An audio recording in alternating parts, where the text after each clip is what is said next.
Yes, they exist. Really bad lenses. I didn't expect that.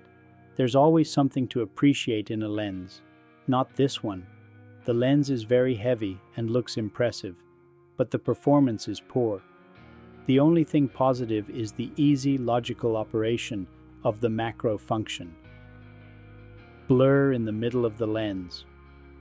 2 stops down to get something reasonable out of it.